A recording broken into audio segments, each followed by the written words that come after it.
आज हम बात करेंगे अगले यूनिट के लिए विद्युत चुम्बकीय प्रेरण यानी इलेक्ट्रोमैग्नेटिक इंडक्शन के लिए बात करेंगे। इलेक्ट्रोमैग्नेटिक इंडक्शन, इसको शॉर्ट में हम लोग EMI कहते हैं। EMI इलेक्ट्रोमैग्नेटिक इंडक्शन, हिंदी में इसको विद्युत चुम्बकीय प्रेरण कहते हैं। विद्युत चुम्बकीय प्रेरण कहते हैं। ये विद्युत चुम्बकीय प्रेरण क्या है, इसके बारे में इन डिटेल्स हम यहाँ पढ़ेंगे। विद्युत चुम्बकीय प्रेरण की घटना को समझने से पहले जिस तरह से हम लोग विद्युत क्षेत्र की तीव्रता यानी विद्युत क्षेत्र और विद्युतीय फ्लक्स के बारे में पढ़े थे, उसी तरीके से यहाँ भी हम चुम्बकीय क्षेत्र यानी चुम्बकीय क्षेत्र की तीव्रता और चुम्बकीय फ्लक्स के बारे में पहले इन डिटेल से पढ़ेंगे, तब जाकर के ये विद्युत चुम्बकीय प्रेरण की घटना समझ में आएगा। इससे पहले हम विद्युत धारा के चुम्बकीय प्रभाव को बताए थे। विद्युत धारा का चुम्बकीय प्रभाव तथा चुंबकत्व, जिसमें हमने इन डिटेल से बात किया था। एक बात, अगर कहीं इलेक्ट्रिक, जैसे मान लीजिए इस तार में कहीं चार्ज फ्लो कर रहा है, तो चार्ज के फ्लो होने की वजह से किसी पॉइंट P पर अगर हम देखें खड़ा होकर के, तो बार बार इसका पोजीशन चेंज करता है। तो यहाँ क्या होता था कि किसी पॉइंट P पे इलेक्ट्रिक फील्ड का वैल्यू बार बार वेरी करता था। तो इलेक्ट्रिक फील्ड वेरिएबल होने की वजह से यहाँ मैग्नेटिक फील्ड डेवलप होता था। इस चैप्टर में क्या है कि बात उल्टा है। यहाँ इलेक्ट्रिक फील्ड वेरिएबल था तो मैग्नेटिक फील्ड डेवलप हुआ था। यहाँ क्या है कि बार बार मैग्नेटिक फ्लक्स के चेंज होने की वजह से वहाँ EMF डेवलप होता है। EMF तभी डेवलप होगा जब वहाँ इलेक्ट्रिक फील्ड उत्पन्न होगा। जैसे यहाँ वेरिएबल इलेक्ट्रिक फील्ड की वजह से मैग्नेटिक फील्ड डेवलप हुआ, तो आप यहाँ कह सकते हैं कि वेरिएबल मैग्नेटिक फील्ड की वजह से इलेक्ट्रिक फील्ड भी डेवलप होता है। यानी मैग्नेटिक फील्ड वेरी करने की वजह से मैग्नेटिक फ्लक्स चेंज करेगा और मैग्नेटिक फ्लक्स के चेंज होने की वजह से EMF इंड्यूस्ड होता है, और EMF इंड्यूस्ड होगा तो निश्चित रूप से वहाँ इलेक्ट्रिक फील्ड डेवलप होता है। तो मोटा मोटी ये कह लें कि इलेक्ट्रिक फील्ड के वेरी करने से मैग्नेटिक फील्ड डेवलप हो सकता है, और मैग्नेटिक फील्ड के वेरी करने से इलेक्ट्रिक फील्ड भी डेवलप हो सकता है। एक्चुअल में यहाँ मैग्नेटिक फ्लक्स के चेंज होने की वजह से EMF इंड्यूस्ड होता है, और EMF इंड्यूस्ड हुआ डैट मीन्स कि कहीं न कहीं करंट फ्लो होगा, और करंट फ्लो हुआ उसका मतलब है कि कहीं न कहीं इलेक्ट्रिक फील्ड वेरी हुआ है। अब हम इन डिटेल से बात करते हैं। सबसे पहले विद्युत क्षेत्र की तीव्रता के बारे में, चुंबकीय क्षेत्र की तीव्रता के बारे में। चुंबकीय क्षेत्र की तीव्रता को हम कैपिटल B से डिनोट करते हैं। चुंबकीय क्षेत्र की तीव्रता को हम लोग बार बार चुंबकीय क्षेत्र की तीव्रता ना बोल करके चुंबकीय क्षेत्र बोल देते हैं। इसी को हम लोग बार बार क्या कहते हैं, सिंपल चुंबकीय क्षेत्र बोल देते हैं।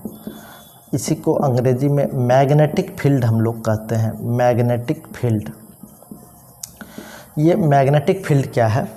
किसी एकांक क्षेत्रफल से लंबवत गुजरने वाली कुल चुंबकीय बल रेखा की संख्या।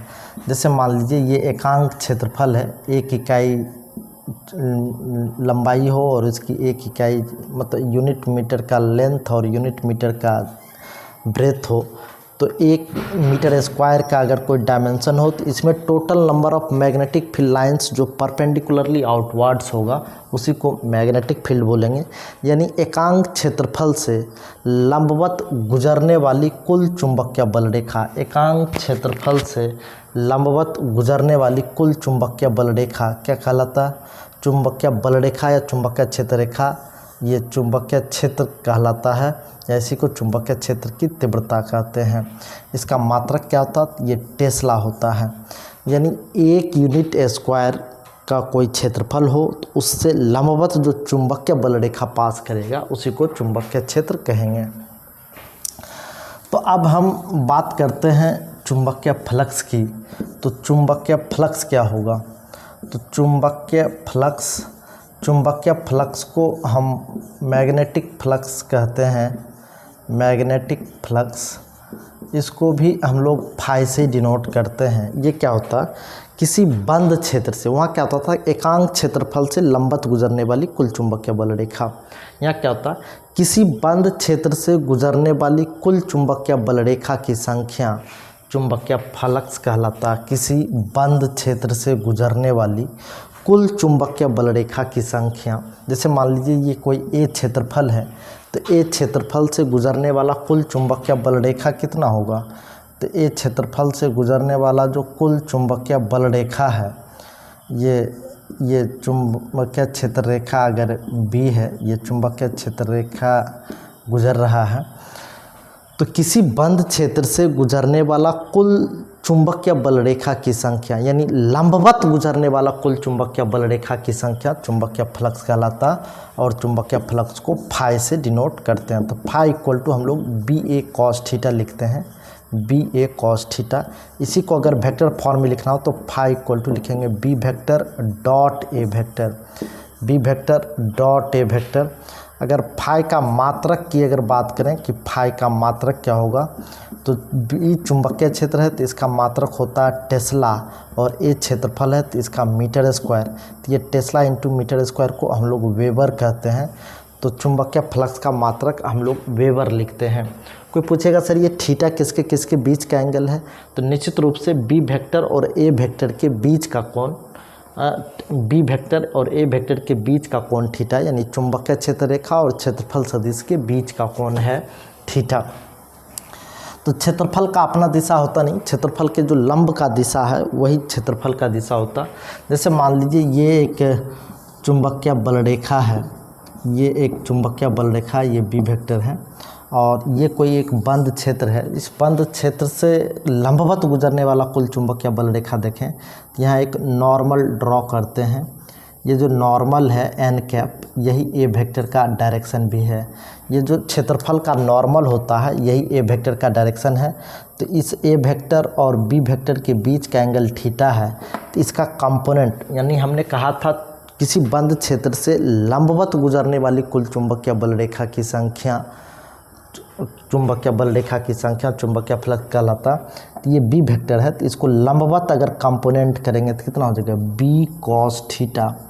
यानी ए क्षेत्रफल से कितना चुंबकीय बल रेखा गुजरेगा, तो बी कॉस थीटा। इकाई क्षेत्रफल से कितना लंबवत चुंबकीय बल रेखा गुजरा, तो बी कॉस थीटा। चूँकि ये कुछ एंगल पे ये मैग्नेटिक फील्ड लाइन्स जा रहा था, हमने देखा कि परपेंडिकुलरली यानी एरिया वेक्टर के डायरेक्शन में कितना गया, तो थीटा डिग्री के एंगल पे इंक्लाइंड था, तो इसका कंपोनेंट हमने इस डायरेक्शन में निकाल लिया। तो ये क्या हो जाएगा, बी कॉस थीटा।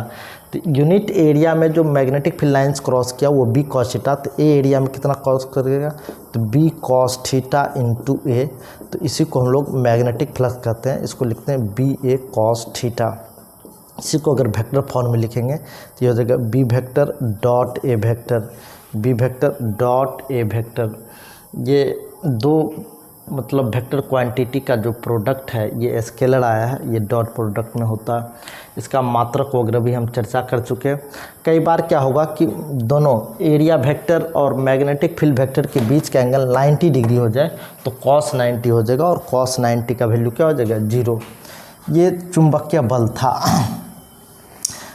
चुंबकीय फ्लक्स था। अब हम बात करते हैं चुंबकीय प्रेरण के बारे में।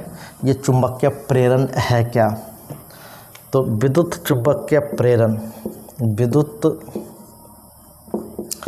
चुंबकीय प्रेरण, विद्युत चुंबकीय प्रेरण इलेक्ट्रोमैग्नेटिक इंडक्शन की अगर हम बात करते हैं, इलेक्ट्रोमैग्नेटिक इंडक्शन की जब हम बात करते हैं, इलेक्ट्रोमैग्नेटिक इंडक्शन, विद्युत चुंबकीय प्रेरण।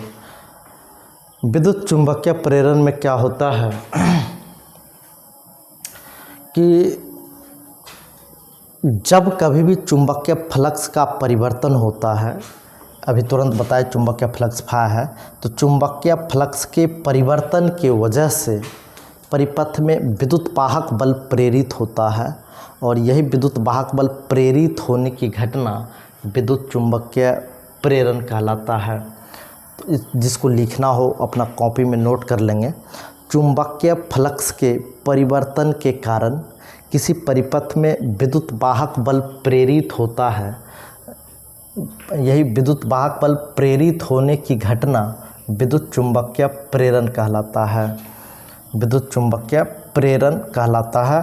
और इस विद्युत वाहक बल के प्रेरित होने की वजह से जो विद्युत धारा उत्पन्न होता है इसको हम लोग प्रेरित धारा कहते हैं या इंड्यूस्ड करंट कहते हैं। इसको क्या कहते हैं? इंड्यूस्ड करंट कहते हैं, इंड्यूस्ड करंट यानी प्रेरित धारा कहते हैं। और इससे जो आवेश उत्पन्न होता है इसी को हम लोग प्रेरित आवेश कहते हैं। क्या कहते हैं? प्रेरित आवेश, प्रेरित आवेश यानी इंड्यूस्ड चार्ज, इंड्यूस्ड चार्ज। अब हम बात करते हैं फैराडे लॉ की। तो फैराडेज लॉ का क्या है? फैराडेज लॉ, जैसे विद्युत चुंबकीय प्रेरण में हमने देखा कि चुंबकीय फ्लक्स के परिवर्तन के कारण विद्युत वाहक बल प्रेरित होता है। ये विद्युत वाहक बल प्रेरित होता है तो कितना प्रेरित होगा, इसके लिए जो लॉ आता है वो फैराडेज का ही लॉ आता है। तो हम देखते हैं कि ये फैराडे का लॉ क्या है। ये फैराडे लॉ बड़ा ही महत्वपूर्ण है इस चैप्टर में। फैराडे का नियम, फैराडेज लॉ। तो कई बार फैराडेज लॉ केमिस्ट्री में भी है, तो केमिस्ट्री में जो फैराडेज लॉ है इससे थोड़ा सा डिफरेंट है। ये हम फैराडेज लॉ कहते हैं तो बोलता प्रेरण संबंधी फैराडेज लॉ या electromagnetic law, electromagnetic Faraday's law. ये इलेक्ट्रोमैग्नेटिक संबंधी ये फैराडे का लॉ है। फिजिक्स में जो हम फैराडे का लॉ पढ़ते हैं वो इलेक्ट्रोमैग्नेटिक से संबंधित है, यानी विद्युत वाहक बल जो प्रेरित होता वो कितना होता। तो फैराडे का जो पहला नियम है, इसको दो, एक्चुअल में एक ही नियम है, इसको दो भाग में बांट दिया है, दो लाइन को, तो इसीलिए एक को पहला नियम और दूसरे को दूसरा नियम कहते हैं। ये कहता है कि उत्पन्न या प्रेरित विद्युत वाहक बल, क्या बोलता है? प्रेरित विद्युत वाहक बल, विद्युत वाहक बल, प्रेरित विद्युत वाहक बल चुंबकीय फ्लक्स के परिवर्तन, चुंबकीय फ्लक्स के परिवर्तन, चुंबकीय फ्लक्स के परिवर्तन के दर के समानुपाती होता, के समानुपाती होता है। यानी प्रेरित विद्युत वाहक बल को अगर ई से डिनोट करें, ये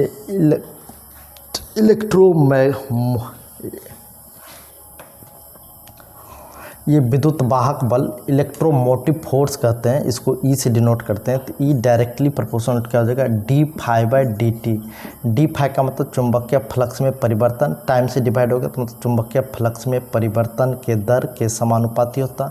समानुपाती का चिन्ह हटाएंगे, समानुपाती नियतांक के रूप में यहाँ के आता है, तो ये d phi by d t हो जाएगा। तो यहाँ चूँकि के का वैल्यू 1 होता है तो ये क्या हो जाएगा? E equal to d phi by d t. ये विद्युत वाहक बल चुंबकीय फ्लक्स के परिवर्तन के दर के समानुपाती होता। दूसरा स्टेटमेंट है कि प्रेरित विद्युत वाहक बल की दिशा, प्रेरित विद्युत वाहक बल की दिशा सदैव चुंबकीय फ्लक्स के परिवर्तन का विरोध करती है। प्रेरित विद्युत वाहक बल की दिशा सदैव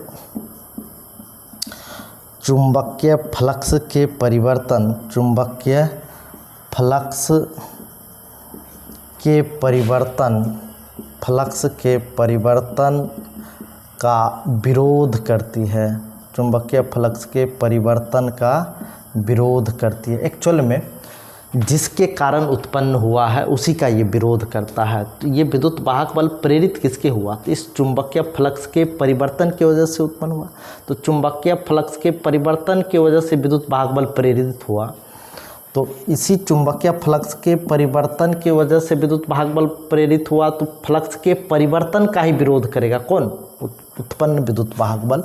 तो फ्लक्स के परिवर्तन के विरोध करने का मतलब, अगर ये फ्लक्स इंक्रीजिंग होगा तो ये EMF डिक्रीजिंग हो जाएगा, अगर ये फ्लक्स डिक्रीजिंग होगा तो फ्लक्स इंक्रीजिंग करेगा, तो ये E इक्वल टू हम लोग लिखेंगे -d∅dt। ये मेनली पोलरिटी यानी डायरेक्शन के लिए आता है सेकेंड लॉ, और कुछ नहीं है। एक लाइन में कहता है कि विद्युत वाहक बल की दिशा सदैव चुंबकीय फ्लक्स के परिवर्तन का क्या करती है, विरोध करती है। अगर ये फ्लक्स इंक्रीजिंग होगा तो ये डिक्रीजिंग होगा, ये अगर डिक्रीजिंग होगा तो ये इंक्रीजिंग होगा। यही है फैराडे का नियम। अब हम बात करते हैं, जैसे हम बताए थे कि प्रेरित जो होता है ये विद्युत वाहक बल प्रेरित होता है, और इसी विद्युत वाहक बल के प्रेरित होने की वजह से वहाँ इंड्यूस्ड करंट आता है। तो अगर परिपथ में इंड्यूस्ड करंट की बात करें, इंड्यूस्ड करंट की बात करें यानी प्रेरित विद्युत धारा की बात करेंगे, प्रेरित विद्युत धारा, तो प्रेरित विद्युत धारा की बात करेंगे तो ये क्या हो जाएगा आई, तो आई इक्वल टू कितना हो जाएगा V/R होता है। क्या होता है V/R, चूँकि यहाँ विभवांतर का काम विद्युत वाहक बल करेगा, विभवांतर का काम कौन करेगा, विद्युत वाहक बल करेगा, तो आई इक्वल टू क्या हो जाएगा E/R, और E इक्वल टू हमने क्या पढ़ा है -d∅dt। तो आई इक्वल टू लिख सकते हैं -d∅dt डिवाइडेड बाय R। तो आई इक्वल टू हो जाएगा -1/R, और ये क्या हो जाएगा d∅dt। ये प्रेरित विद्युत धारा है। इसी तरीके से अगर प्रेरित आवेश की बात करें कि आवेश कितना होगा, प्रेरित आवेश या इंड्यूस्ड चार्ज की अगर हम बात करें तो इंड्यूस्ड चार्ज को हम Q से डिनोट करेंगे, Q equal to I ΔT लिख सकते हैं। तो I का मान ऊपर से हम लिख दें तो -1/R d∅dt इंटू ये ΔT। तो ये परिपथ में प्रेरित आवेश कितना होगा इसका मान यहाँ से पता चल जाएगा। तो अब हम बात करते हैं, एक इसी से संबंधित एक और लॉ है जिसको लेंज का नियम कहते हैं। लेंज के नियम से भी कई बार सवाल आता है, तो लेंज के नियम को भी हम देख ही लेते हैं। कुछ नहीं, लेंज का नियम भी वही है जो फैराडे का नियम कहता है। फैराडे का जो सेकेंड लॉ है वो लेंज के लॉ से रिलेटेड है। लेंज का नियम हम देखना चाहेंगे। लेंज का नियम, इसी को लेंज लॉ कहते हैं। लेंज लॉ ये कहता है कि किसी परिपथ में प्रेरित विद्युत वाहक बल की दिशा सदैव ऐसे होती है कि जिसके कारण यह उत्पन्न होता है उसका विरोध करता है। अगर हम लिखना चाहें तो लिख देते हैं, प्रेरित विद्युत वाहक बल की दिशा, विद्युत वाहक बल की दिशा सदैव ऐसे होती है, सदैव ऐसे होती है कि सदैव ऐसे होती है कि जिसके कारण यह उत्पन्न होता है, जिसके कारण यह उत्पन्न होता है उसका विरोध करता है, उसका विरोध करता है। ठीक, जिसके कारण यह उत्पन्न होता उसका क्या करता, विरोध करता। मतलब यह किसके कारण उत्पन्न होता था, चुंबकीय फ्लक्स के परिवर्तन के कारण उत्पन्न होता। अच्छा, जिस चुंबकीय फ्लक्स के परिवर्तन के कारण उत्पन्न हुआ उसी का ये क्या कर देगा, विरोध कर देगा। जैसे मान लीजिए ये एक बंद लूप है, इसको कहीं बंद लूप है, इसके पास हम ये नॉर्थ पोल को हम ले जाने का कोशिश करते हैं, तो नॉर्थ पोल जैसे इसके करीब ले जाएंगे तो ये जो है एन यानी नॉर्थ के डायरेक्शन में ही करंट इसमें इंड्यूस्ड हो जाएगा। यानी इसमें जो करंट इंड्यूस्ड होगा वो एंटी क्लॉकवाइज होगा। कैसे इंड्यूस्ड होगा, अगर ये नॉर्थ पोल उसके करीब ले जाने, चूँकि नॉर्थ पोल करीब ले जाने से होगा क्या कि इसके पास चुंबकीय फ्लक्स चेंज करेगा। जब कभी भी चुंबकीय फ्लक्स स्थिर हो तो विद्युत वाहक बल उत्पन्न नहीं होता, लेकिन चुंबकीय फ्लक्स चूँकि ये गतिशील है तो चुंबक के गति की वजह से इस लूप से संबद्ध जो चुंबकीय फ्लक्स है वो परिवर्तित होगा, और चुंबकीय फ्लक्स के परिवर्तित होने की वजह से इसमें विद्युत धारा उत्पन्न होगा। तो विद्युत धारा किस डायरेक्शन में उत्पन्न होगा? नॉर्थ पोल के डायरेक्शन में। अगर यही नॉर्थ पोल इससे दूर जा रहा हो, नॉर्थ पोल इससे दूर जा रहा हो तो नॉर्थ का उल्टा क्या होता है? साउथ। तब इसमें करंट जो उत्पन्न होगा ये साउथ के डायरेक्शन में उत्पन्न होगा, यानी क्लॉकवाइज उत्पन्न होगा। कैसे उत्पन्न होगा? क्लॉकवाइज उत्पन्न होगा। अब हम बात करते हैं, अगर मान लीजिए ये बंद लूप है, इसमें ये साउथ पोल अगर उसके करीब ले जा रहे हैं, साउथ पोल उसके करीब ले जा रहे हैं, तो साउथ के डायरेक्शन में अगर करंट फ्लो हो, किस डायरेक्शन में है?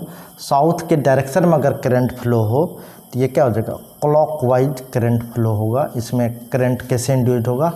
क्लॉकवाइज करंट फ्लो होगा।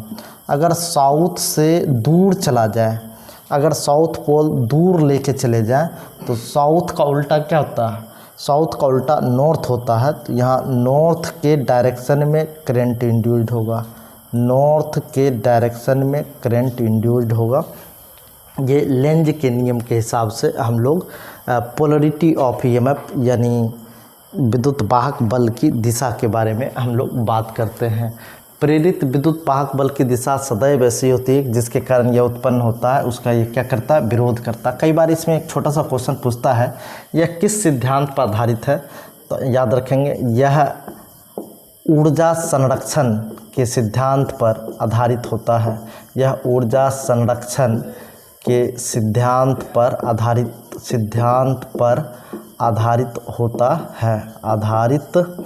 होता है। यानी ये जो लेंज का नियम है किस सिद्धांत पर आधारित है? तो ऊर्जा संरक्षण के सिद्धांत पर आधारित है। कोई पूछेगा ऊर्जा संरक्षण के सिद्धांत पर कैसे आधारित है, तो देखिए इस चुंबक को हम इसके करीब लाते हैं, तो चुंबक के करीब लाने पे क्या होता है? मैकेनिकल वर्क करते हैं। तो सिर्फ स्थिर रखने से यहाँ उत्पन्न विद्युत वाहक बल उत्पन्न नहीं होता, इसको जैसे ही आगे पीछे रिलेटिव मोशन कराएंगे तब जाके इसमें विद्युत धारा उत्पन्न होगा। मतलब यहाँ यांत्रिक ऊर्जा का रूपांतरण विद्युतीय ऊर्जा में होता है। जब हम मैकेनिकल वर्क करते हैं तब जाके यहाँ विद्युत ऊर्जा उत्पन्न होता है। यहाँ यांत्रिक ऊर्जा का रूपांतरण विद्युतीय ऊर्जा में होता है, यानी mechanical energy converted into the electrical energy. तो यह भी एक ऊर्जा संरक्षण के सिद्धांत पर आधारित है। कई बार क्या होता है कि यूनिफॉर्म मैग्नेटिक फील्ड है, उसमें हम जैसे मान लीजिए ये यूनिफॉर्म मैग्नेटिक फील्ड है और ये क्रॉस मैग्नेटिक फील्ड है। तो क्रॉस मैग्नेटिक फील्ड है, अगर इसमें कोई एक लूप बना दिया इस तरीके का बंद लूप है, तो चुंबकीय फ्लक्स क्या होता था? B इंटू ए। आपको क्या बताया? चुंबकीय फ्लक्स के परिवर्तन की वजह से विद्युत वाहक बल उत्पन्न होगा। तो यहाँ चुंबकीय क्षेत्र तो यूनिफॉर्म है, लेकिन एरिया अगर घटता बढ़ता हो तो चुंबकीय फ्लक्स का मान घटता बढ़ता, तो चुंबकीय फ्लक्स के परिवर्तन की वजह से यहाँ विद्युत वाहक बल उत्पन्न होगा। एरिया को अगर इंक्रीज कराने की कोशिश कराया जाए, एरिया को अगर हम इंक्रीज करा रहे हो तो एरिया को इंक्रीज कराने से क्या होगा? तो फ्लक्स इंक्रीज करेगा। तो फ्लक्स इंक्रीज करने का मतलब है कि इसमें करंट डिक्रीज करेगा, करंट डिक्रीज करेगा यानी एंटी क्लॉकवाइज इसमें करंट होगा, एंटी क्लॉकवाइज करंट फ्लो करेगा। इसमें कैसा करंट फ्लो करेगा? Anti clockwise. तो ये डायरेक्शन ऑफ इंड्यूस्ड ईएमएफ या डायरेक्शन ऑफ इंड्यूस्ड करंट इसमें पूछा जाता है इस तरीके का सवाल। ये क्रॉस फील्ड में अगर किसी लूप का एरिया हमने इंक्रीज किया तो फ्लक्स इंक्रीज हुआ, और फ्लक्स इंक्रीज होने की वजह से वहाँ जो ईएमएफ डेवलप होगा वो डिक्रीजिंग होगा। डिक्रीजिंग होने का मतलब एंटी क्लॉकवाइज होगा। अगर यही क्रॉस फील्ड है, इसी क्रॉस फील्ड में अगर हम किसी एरिया का, किसी लूप का एरिया घटा रहे हों, जैसे मान लीजिए ये सर्कुलर लूप है, इसको पचका करके अब इस पर फोर्स लगा करके इसका एरिया डिक्रीज करा दिया गया।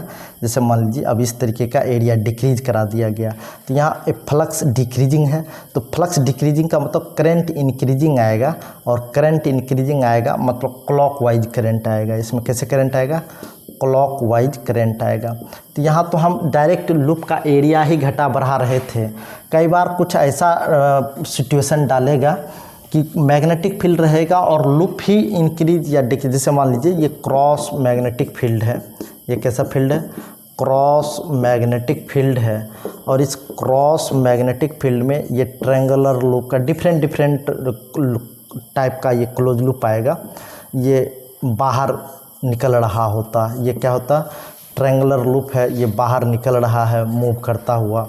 ये सर्कुलर लूप है, ये इंक्रीज कर मतलब अंदर एंट्री कर रहा है।